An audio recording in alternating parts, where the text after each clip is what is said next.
Okay, I am with my neighbor, Mr. Lackner. We'll get started. Uh, the first question, just in your own words, what is man? What is man? Yeah. I guess man is a human being. Um, What would you say it's like to be a human being? what is that's it. You said these questions were deep. Yes. So I guess when you look at the reason that we're here, it appears that a man and a woman get together to recreate other human beings. Mhm. So we play that part of um, not only reproducing, but then developing our children to become good men and women as well to keep the cycle going. It's a great answer. So, kind of going off of that, what is the meaning or the aim of our life? So it's interesting. That's a great question, and I think that changes over different phases as you mature through your life cycle. I think in the beginning you try to take care of yourself and fulfill your needs and what you need, and then as you grow older, you put others in front of your needs, and then at the end, as I've matured even more, you try to help your kids and establish them so that when you're no longer around, that they could continue and be in a good position as well. Mhm. So, You talked about doing good or like being a good person, which goes into the next question. Like, what is moral good and what is sin? hmm, uh, moral good and what is sin? So, you try to live your life doing what is right, whether that's right in the terms of your religion or not is up to you as well. But I think a lot of things influence your decision on whether you're doing something that's right or wrong. Your past experiences, the what your parents taught you as you were growing up, your own experiences, your own knowledge, education that's been provided to you. I think all those have an influence on your decisions on what is right is and what whether you're doing something that is right or wrong. I think in most cases, you know when you're doing wrong and you make that decision to do wrong. That might be a simple definition of what is sin. Uh-huh. But it's almost like very much about what we've talked about in class. Like, many people have different experiences and backgrounds, and for each person, the right thing to do is different. But like your instinct, uh, depending on like when you see something bad, you just like you know it's wrong. Like, you know what's wrong just when you have that feeling. Uh, we'll just go into the next question. What is suffering and what purpose does it serve? So like we're reading a book in class, Siddhartha, and he goes through some different types of suffering, but I think uh, he changes in a way, like his mindset throughout. So maybe just like based on that, like what suffering is, what purpose does it serve? Um, so I think there's different variations of suffering. So there's physical suffering. Like right now, have back pain, so I am Yeah. physically suffering from that pain until they figure out what's wrong or what I can do about it. And those are, let's say, more out of your control, and you're looking to the help of either science, medicine, or others for help. Mental suffering, I think, is a different thing. You might have a void in your life, and you need to figure out how to fill that void. And until that void gets filled, some people can suffer mentally. So I hope I answered your question, but you know, I and there's probably other forms of suffering, but I think at times people use that also to, I don't know, refrain from doing other things. They may suffer for a period of time while they work to achieve a goal. And then once they have achieved that goal, that suffering may be taken away. Um, when I go on diets to lose weight, I think at times Yeah. you're suffering, you know, to try to reach a goal. But um, so it Yeah. So suffering is can be we good and you're bad. kind of saying, yeah, it's kind of sometimes used to reach a goal. Yeah. That's kind of like a perfect purpose for it. Uh, so like talked about a void in your life. Like uh, well, I'll go to the next question. Sure. Uh, what is the road? Like, what's a road to true happiness? Yeah, it's that I don't. again. I think that changes Uh-huh. over time as you mature. You know, I think originally you have your needs taken care of, your family, your spouse, your children, yourself. Um, and it doesn't, not just in material things, but sometimes material things can help. Some basic needs like shelter, food, um, but then also some pleasures too. Uh-huh. Um, So I think once you hit a point where you don't have to worry about, um, you know, the basic needs for yourself and your family, and can also afford some of the pleasures in life to help balance some of that out. Um, when if you can find a job or work or some, well, it doesn't even have to be work, an Mm-hmm. activity that gives you a reward to make you feel like you're contributing or accomplishing something. It's great when you find that and you can get paid well for that, so you can take care of your family and kids. Then you know truly, you're pretty happy, Yes. right? Like, yeah, like material things like do bring happiness, but like if you like buy something new, in the case of like you think it's gonna make you really happy, which it does, but then it goes down like Yeah, a week usually after, like, oh, okay. after you get it, it's not I'm as used to it, and then you're chasing after that next happiness rise, yeah. and the next thing that'll make you feel good. But I think like you said, doing things and stuff, or like I think the people around you are what make you really happy. Like the relationships you create with other people are what bring true joy. Absolutely. Material things are short term bits of joy. When you find friendship, love, family, interaction with people, and even society that where you're rewarded for your efforts or recognized for your contributions, then you're probably happier longer. Uh-huh. A few more deep questions. Sure, come on. uh, what are death, judgment, and retribution after death? We just start with what's death. I mean, it's just pretty simple. Actually, that's not pretty.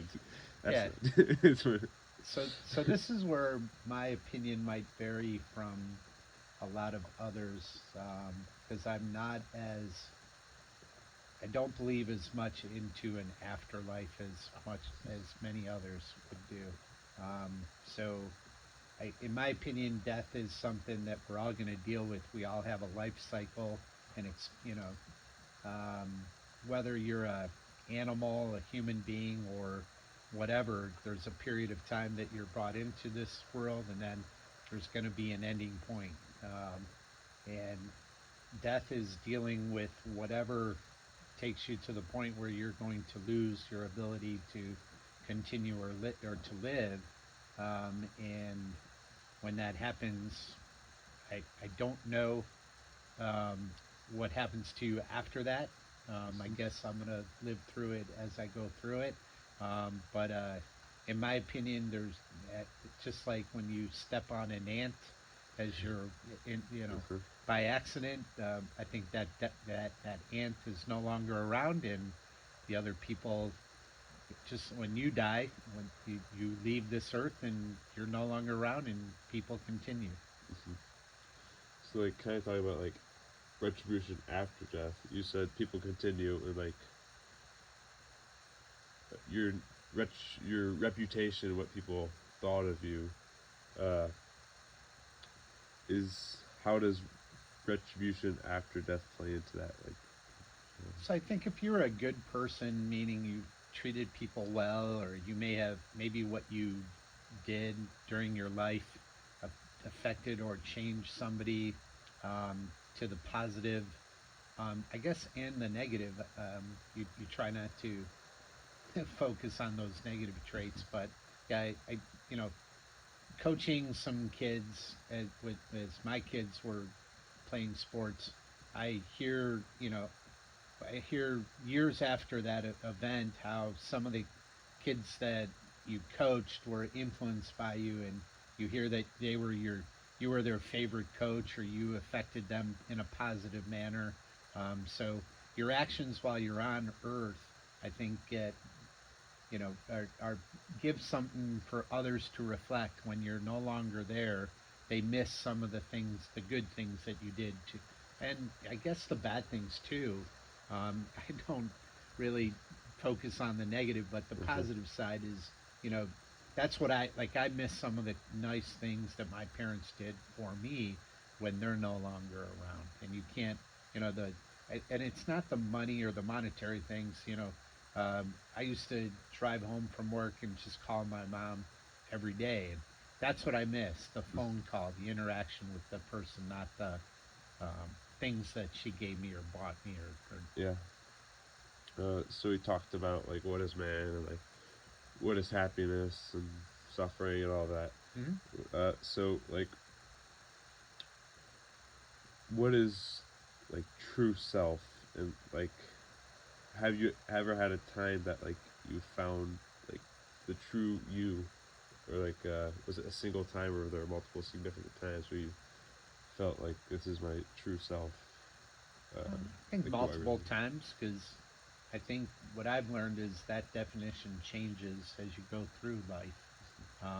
So, when you when you first get married, you think you found the true you, and when you first have kids, you find the true you, and as they develop and you learn, when you have a kid, there's no manual that tells you how to raise them, and you make some mistakes, and you think you know what is right and wrong, but when you experience that, so you redefine your true you over and over. And as you become educated more, you know, I guess there's certain people in life that think they may have found their true you and don't get educated, don't pick up more experiences and knowledge.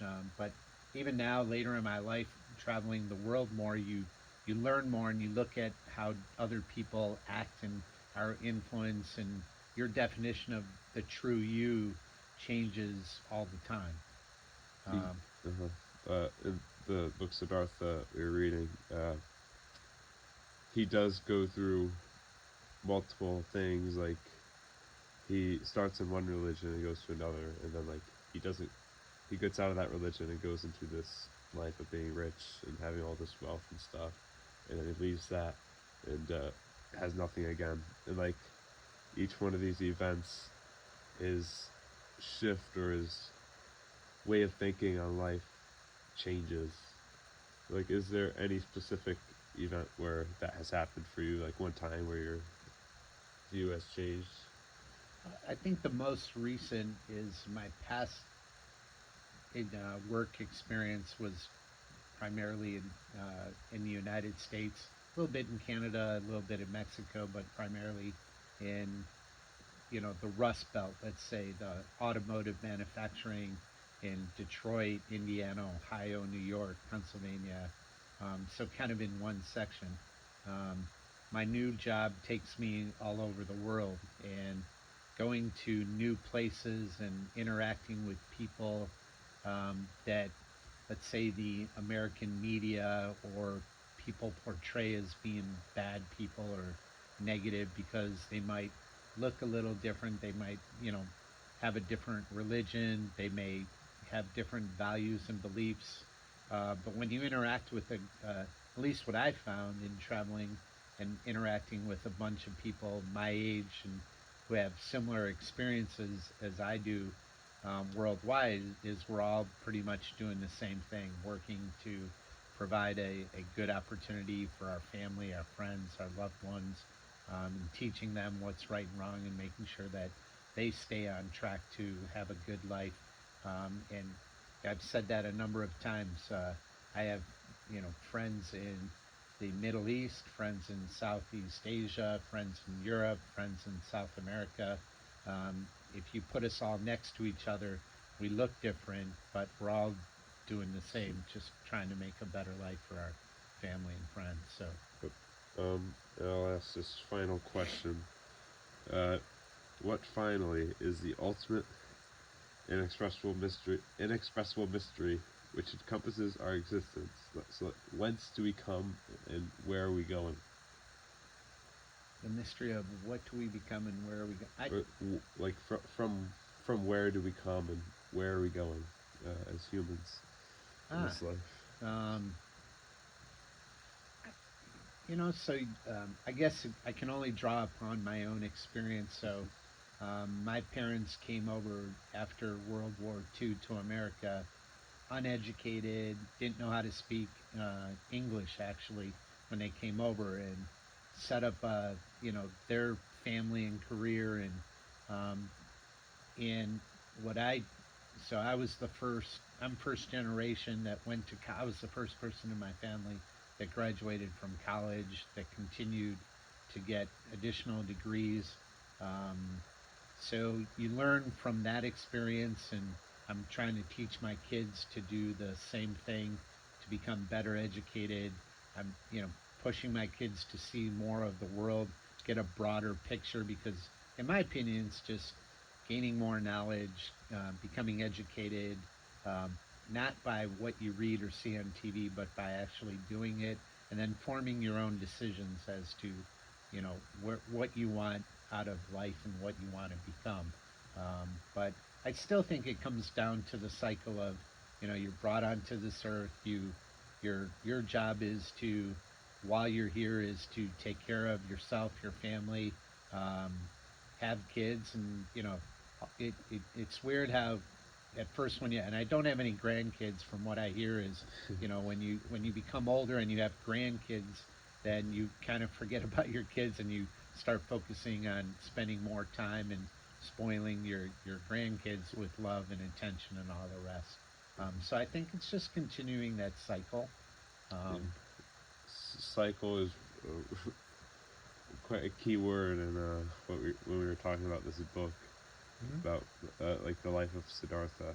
Uh, when he wanted to leave his religion, and he asked his father, who had high expectations for him, and his father was reluctant of letting him go, but eventually Siddhartha uh, convinced him in a way and let him go. And Siddhartha went off, and he did have his own kid.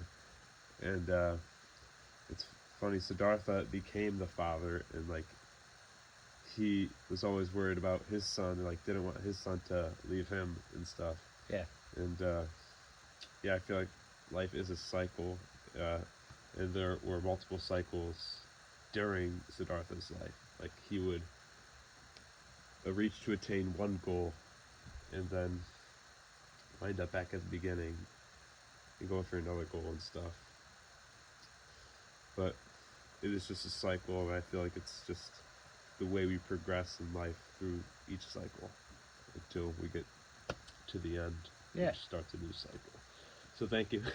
Yeah. Hope I answered your Thanks. question. Yeah, very good. Thank you. That concludes this 20-minute interview.